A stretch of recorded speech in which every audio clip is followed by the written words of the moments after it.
So I'm here in my tiny theater with my brother Forrest. Hi. And our friend Arie. Hi.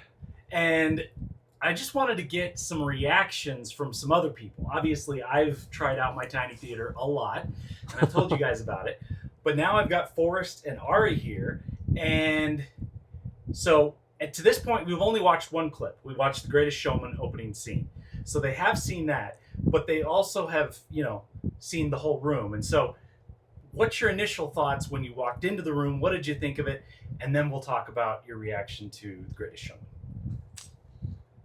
Okay. Well, just initial reaction walking into the room. Yeah.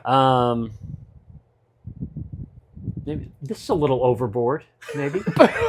it's a little much. Yeah, but not really. I mean, it's cool. It's cool because you would look at this room and think, nope, you can't do a theater here, but you have. Yeah. I mean, you've done like a full home theater that is very effective in this small room. So it just goes to show that you can make, like, whatever space, you can probably do something with it. I wonder if smaller is almost an easier problem to solve than too big. Oh, that's interesting. Yeah, maybe. Because I ran like the cabling, but if a larger room, you're going to have to deal with more cable or longer runs, and filling the space, yeah. and you need larger speakers for a larger room, larger screen, yeah, mm-hmm. bigger and everything. So yeah, that's a good point. Speaking of the screen, well, we'll come back to the screen. Arie, what did you think when you first came in here? Walking in the room, yeah. Well, I was also surprised about how small the space was. Yeah. Like, okay, so there's some interesting feasibility questions, but also just excitement that this is probably going to be amazing. Given all the equipment I see in here in this small space, like, how can you not be blown away by this? So it raised the expectations. Cool. Cool. Okay, so once we sat you guys down and you watched The Greatest Showman opening scene, what did you think?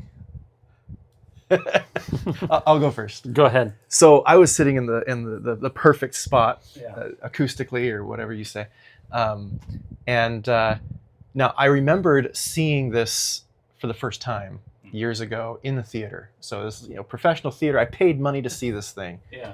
And I remember I could not understand the vocals in that opening number. Like, it was so loud, and I knew it was important. I could feel the energy of the scene, but I couldn't make out what the lead actor, I couldn't tell what he was saying, which was really annoying to me. Yeah. And I don't think I've had much of a better experience watching that opening scene. It's always just kind of audio overload, right? Yeah. But this time, watching it in this setup, like, everything was balanced so much better. I don't know the right terminology. I'm new to this.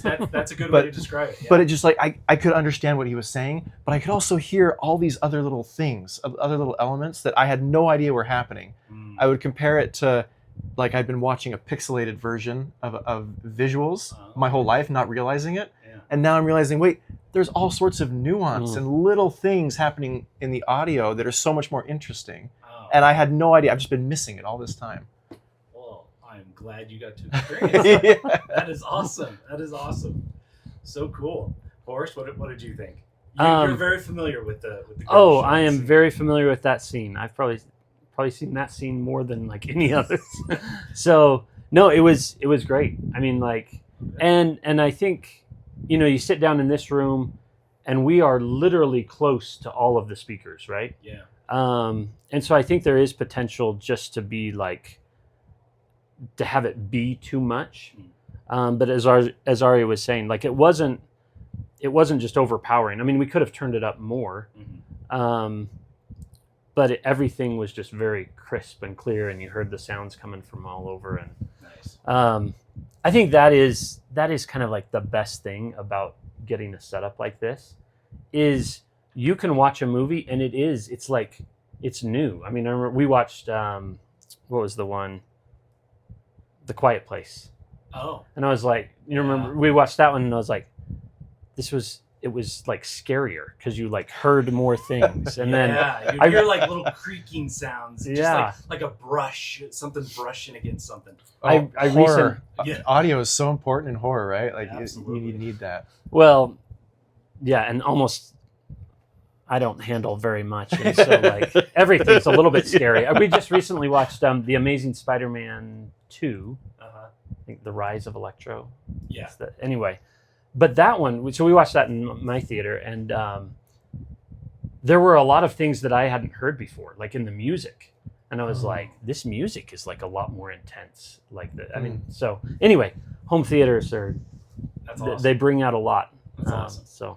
So do you see any, I mean, you've only watched one clip, but I mean, for all the viewers out there, do you see any downside to a room of this size? Like do you see any problems or drawbacks that can't be overcome? I'm kind of springing that on you. No, that's fine. I mean, if you wanted to watch a movie with all of your, it depends on how many friends you have. Maybe you only have one friend. Not a problem for me, thanks. I'm good.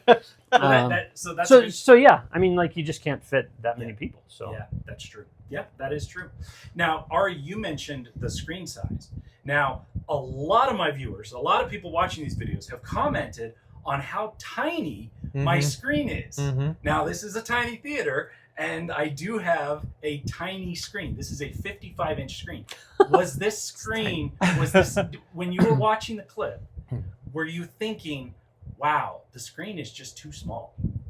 Not at all. So, I mean, I suppose it's a difference of opinion, but from this distance, I don't think you need to go much bigger. Okay. You might be able to get away with just a few more inches or so, but the sound is so immersive, like that was what I was focusing on, that I really wasn't thinking about the visuals too much. Like it's already washing over you. Like experientially, it's you're already immersed in it.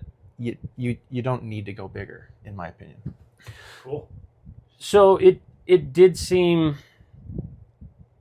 I think if you went a little bit bigger, like if you went up to like a 60, 65 or something. Okay. So like Arie was saying, like add a few inches. Yeah. Maybe like 5 inches. I think you could get away with it, and it would be even better. You think so? Okay. Yeah. Okay. If it were a little bit bigger. Okay. Now you would run into like you're running into the speakers. I would maybe have to spread things out, but I've got a few. Yeah, you can play with it. To play with. Yeah. But I will say though, like when I walked in and it was fully lit because we had the light from the window. Yeah. It did seem smaller, right? When you're looking at everything together, it seems smaller. When we turned off the lights and then the curtain came down, then everything else disappeared. It didn't become it was like, oh, okay. Do you know what I mean? Oh, like, yeah. In the context of everything else, yeah, it looks small. When you take everything else away, it's like, it's actually fine, right? And once you get drawn into the movie, like if you're watching a movie that you haven't seen before, I'll bet you would kind of forget how small your 55-inch screen is. Yeah, really quick. From like 6.5 feet away. Right.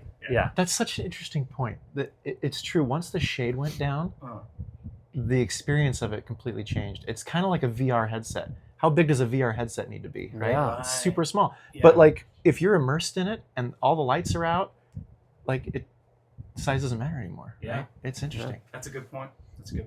Cool. Well, do you guys have any final thoughts before we get to more demos? I want more demos. Oh, you want more demos? Okay. All right. Let's do it. That's great. Forrest, you good? Yeah. Well done. Awesome. All right. Thanks for watching.